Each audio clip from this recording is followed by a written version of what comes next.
Before leaving, please remember to make a contribution to all of my thousands of hours of work here. PayPal, Patreon, or fundraiser in the description below or on the China Rising Radio Sinoland article page. Thank you. Dirty, Dark Secrets of D-Day France, 6 June 1944, with crucial World War II background in China and Japan. Pictured above, the city of Le Havre was flattened by totally gratuitous genocidal Allied bombing across Normandy before and following D-Day in France on June 6, 1944. Come to think of it, Le Havre looked just like Hiroshima and Nagasaki after they were wiped off the face of the map with atomic bombs. What a coincidence. Today marks the 77th anniversary of the Allied D-Day landing in France. I'm sure not going to make any friends among the French side of my family by writing this post. They have roots in Normandy and have been coming to Arromanches-les-Bains for summer vacations for 4 generations. I live in the small village where Allied troops arrived on D-Day, June 6, 1944, with their celebrated floating port that was shipped over from England and built on site to bring in all the materiel needed for the invasion. The family house we live in was billeted as the Allied post office, and we can see the landing beach from it, from my window. On the paternal side, the other house here was taken over as a military command, since it looks right over the water where the port was built. Needless to say, my attachment to D-Day is above average.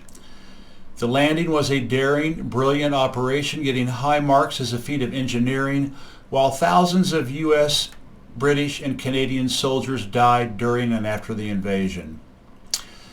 Today there will be lots of celebrations. Normally thousands of people, including global leaders and dignitaries, come, but with the Great Reset COVID pandemic, it is just a bunch of European tourists this year.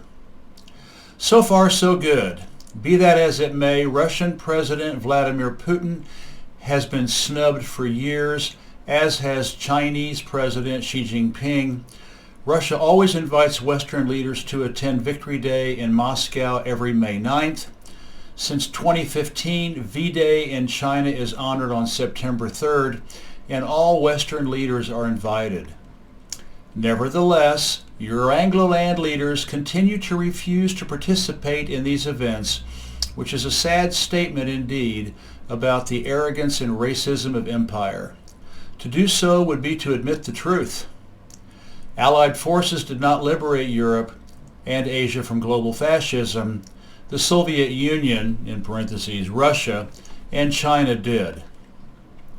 Yes, thousands of Allied soldiers died during World War II, and with them a total of 966,000 military and civilian people in the 2 theaters, East and West, were lost among the Five Eyes Allied countries, the US, Britain, Canada, Australia, and New Zealand. At the same time, Russia and China each lost no fewer than 25 million citizens each, a total of 50 million, with credible research showing they each lost close to 35 million compatriots, or 70 million total. Even with the lower figure, Russia and China lost 50 times more people than the Allied countries together. Put another way, the Allies lost 2% as many people as Russia and China combined. More statistics reveal hard truths that totally demythify relentless Western big lie propaganda machine, what I call the BLPM brainwash. In June 1944, when the Allies landed outside my window, Germany had 287 divisions of troops, with 7 in Germany, 150 on the Eastern Front against the Russians, and 66 on the Western or French Front. You can do the math. This means that the D-Day landing was doing battle against only 23% of the Wehrmacht's forces. This while the Soviet Red Army was grinding Nazis into dog food on its relentless drive towards Berlin, losing millions of its own in the process. It's the same story in the Pacific about which I wrote in the China trilogy. Mao Zedong and the People's Liberation Army were fighting three enemies simultaneously: Fascist Japan, Fascist Chiang Kai-Shek's Kuomintang, GMD, oftentimes noted as KMT, and Imperialist United States. Western propaganda likes to censor the fact that the U.S. gave GMD billions of dollars in weapons, materiel, and training, with 100,000 red, white, and blue military personnel fighting side by side with them, along with many remaining Japanese troops trying to exterminate the unstoppable Chinese Communist Revolution. Before Japan's surrender on September 3, 1945 to China, the United States in the Pacific Theater was fighting only 18% of the Japanese Imperial Army. The other 82% were bogged down in China and Japan thanks to Mao Zedong, the PLA, the People's Liberation Army, millions of revolutionary citizen martyrs whose heroic efforts freed their nation from foreign terrorism and the West's illegal drug cartel, including opium, morphine, and heroin, that was destroying the Chinese people. The Allies had a hell of a time fighting against only 23% of Germany's might in France, and the U.S. had its hands full fighting 18% of Japan's forces. Let's be honest, if it weren't for the Russians and Chinese killing the vast majority of fascist Axis troops and dying themselves by the tens of millions to reach victory, it's highly unlikely the Allies would have gotten very far against a bigger force in the two theaters. In both cases, the Allies got into World War II when Russian and Chinese victories were already a foreseen conclusion.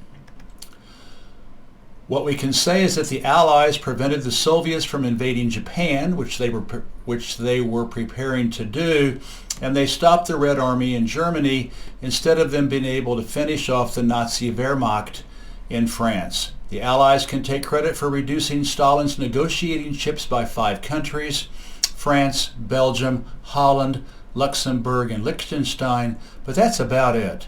Germany and Japan would have still lost against the Russians and Chinese without any Allied participation. These sobering truths are vehemently refuted and censored behind the Great Western Firewall, with 2 generations of BLPM psychological warfare ongoing, but are undeniable. Truman's atomic bombs that incinerated 2 cities worth of civilians, Hiroshima and Nagasaki, were not the reason the Japanese emperor surrendered to the United States on August 14, 1945. First, a little background. General Curtis LeMay was transferred from Europe to China in the fall of 1944. He was not satisfied with the destructiveness of classic saturation bombing missions with traditional aerial bombs being used in China and Japan. Harvard University had just developed their M69 incendiary bomb with a war crime concoction of phosphorus and napalm. LeMay's psychopathy and Yankee racism, with being able to kill lots of yellow niggers on a grand scale, aligned with American genocide in China and Japan. Wuhan, a mighty industrial center on the Yangtze River and in Mao Zedong's home province, was a hotbed of communist activity, as well as being used by the Japanese as a logistics base. Red chinks and yellow nips were a twofer trophy for LeMay and the U.S. Air Force. Double the fun. On December 18, 1944, 94 U.S. B-29 Fortress superbombers were loaded full with 500 tons of Harvard's genocidal M69 bombs. In a matter of a few hours, 40,000 innocent Wuhan citizens were incinerated, along with their neighborhoods. Not stopping there, the U.S. continued to mass bomb Taiwan, China, which was isolated and a threat to no one. On March 1, 1945, Tainan, Taiwan, one of the island's largest and oldest cities, 44 B-24 Liberators dropped 387 incineration 500-pound bombs across residential areas. March 12 and 13, 1945, another 84 1,000-pounders were unleashed on the citizens below.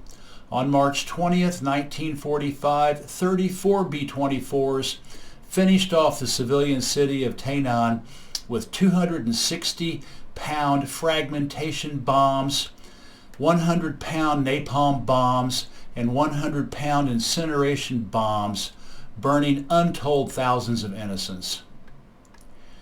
U.S. and China continued in Taipei, Taiwan, where only civilian targets were left. On May 31, 1945, 117 B-24s dropped 3,800 bombs in the heart of the city in only 3 hours. Officially, 3,000 were killed, which was likely a gross underestimate, and the wounded weren't even counted since the U.S.-supported GMD fled to the island after losing to the communist PLA. The U.S.'s senseless genocidal bombing slaughter in China was and is completely censored by the BLPM and expunged from the history books. Having shown its effectiveness in exterminating tens of thousands of civilians, as well as incinerating their homes in a matter of hours, it was time for the USA to begin its campaign of genocide in Japan. Kobe was the first city to be scorched off the face of Japan's map in February 1945. American genocidists had the bloodlust, racist-filled time of their lives, continuing to incinerate 67 Japanese cities by firebombing. Let that number sink in for a while.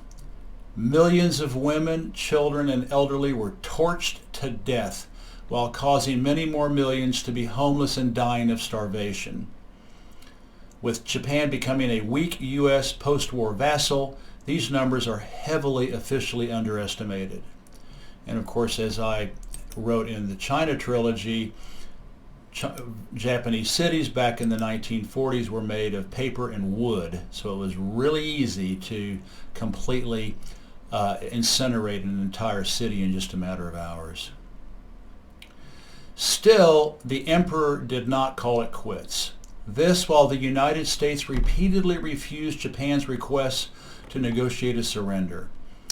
Hiroshima and Nagasaki were simply cities number 68 and 69 to be pulverized into non-existence, along with 200,000 innocents turned to dust. Deja vu. Tokyo lost 100,000 on March 9th, as many as each of these two A-bombed cities, and millions more were slaughtered in between. The fact that the Japanese knew the two A-bombs were different than the 2 million high-explosive and 5 million incendiary bombs that had already destroyed the country was of no consequence to them.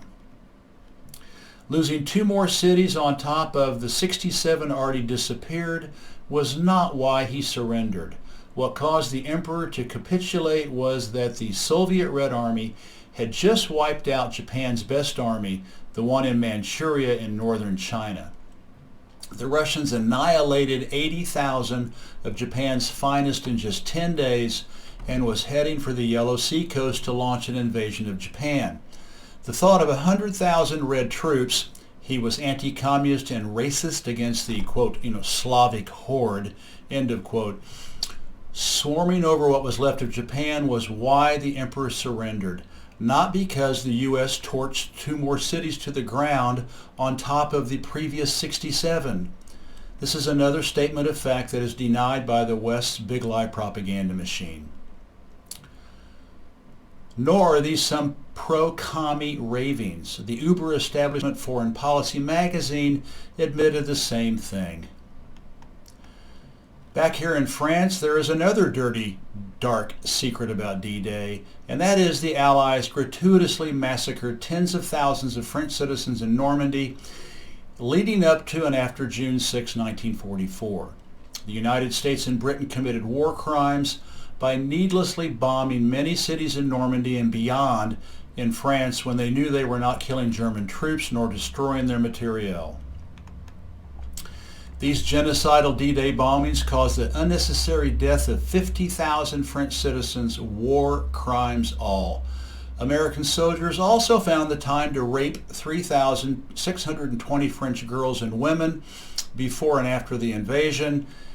Yank troops also raped 2,420 English lassies behind the lines and 11,040 German ladies on the front. Given that only about 1 out of 10 rapes is ever reported, this shocking truth was undoubtedly grossly underreported, as it was in Japan, Korea, Vietnam, and everywhere U.S. soldiers are stationed. All in all, the Allies bombed over 1,500 cities and towns in France, most of them at least 75% leveled. Along with the 50,000 aforementioned massacred, 100,000 French were injured, and millions were left homeless and starving, having lost 420,000 homes, with another 890,000 partially destroyed. Let those numbers sink into your gray matter for a while. The occupying Germans killed around 30,000 Frenchmen, making them look like honorable saints compared to the bloodthirsty Allies. Italy was also gratuitously wiped out by Allied bombs. In fact, over 1/3 of all Allied bombs in Europe were dropped on France and Italy, with 60,000 Italians also exterminated. Why? Except to weaken two large non-Anglo-Saxon, quote, allies and make them totally dependent on the U.S. and Britain post-war? Spain and Portugal were already loyal fascist dictatorships in service to Western global capitalism, so along with Germany being destroyed, the economic, industrial, and agricultural heartland of Europe was devastated by all this genocide and infrastructure destruction. Having come to Arromanches many times since 1988, I can attest, in fact, we lived here for 5 years, back in the late 1990s. I can attest that the French are in complete denial about the Allied genocide. It is telling that the English version of Wikipedia lists 50,000 killed, whereas the same page in French only 20,000. A humiliating and shameful reality that the French cannot face. It was finally publicly acknowledged by a leading official, President François Hollande, in 2014 for the 70th D-Day landing anniversary right here in Little Arromanches-les-Bains. In fact, that was the last time he was invited, and of course Xi Jinping has never been invited. That year, Russian President Vladimir Putin was allowed to come participate. Knowing the true facts about World War II and who really won the war, and Putin standing nearby, maybe Hollande made it official out of a guilty conscience. The West developed its bloodlust for massacring millions from the air during World War II. Germany killed 20,000 Brits by aerial bombing. Allies bombed more than 1,000 German cities, just like they did all across France and Japan and Italy, targeting above all else millions of innocent civilian women, children, and elderly, and destroying thousands of cultural and religious heritage sites. It was even official policy, as told to the bomber pilots, and I quote, "It has been decided that the primary objective of your operations should now be focused on the morale of the enemy civil population, and in particular of industrial workers. The aim is the destruction of German cities, the killing of German workers, and the disruption of civilized community life throughout Germany. It should be emphasized that the destruction of houses, public utilities, transport and lives, the creation of a refugee problem on an unprecedented scale, and the breakdown of morale both at home and at the battlefronts by fear of extended and intensified bombings are accepted and intended aims of our bombing policy. They are not byproducts or of attempts to hit factories. And that was quoted by UK Bomber Commander Arthur Harris, 1942, showing pilots a list of 60 German cities to be wiped off the map. Having whet their appetite for aerial genocide in World War II, the West went on to even greater crimes against humanity, obliterating millions more in Korea, Vietnam, Serbia, many more, and now Iraq, Afghanistan, Libya, Syria, Yemen, and elsewhere. The list is long. This does not even include hundreds of lethal civilian drone strikes happening day after day. No, it was not German and Japanese fascists who invented it, in spite of all the BLPM brainwash. Western, quote, total war, which is burn all, steal all, and kill all, and we can add rape all, has been perfected since biblical times, where it is sanctioned and glorified in the Old Testament/Torah, and with advances in technology over the ages, is blood splattered across Euro-Anglo lands, history books, and daily headlines. Nobody does it better. Thank you. China Rising Radio Sinoland and China Tech Newsflash signing out. Please make a contribution to all of my hard work. Thank you.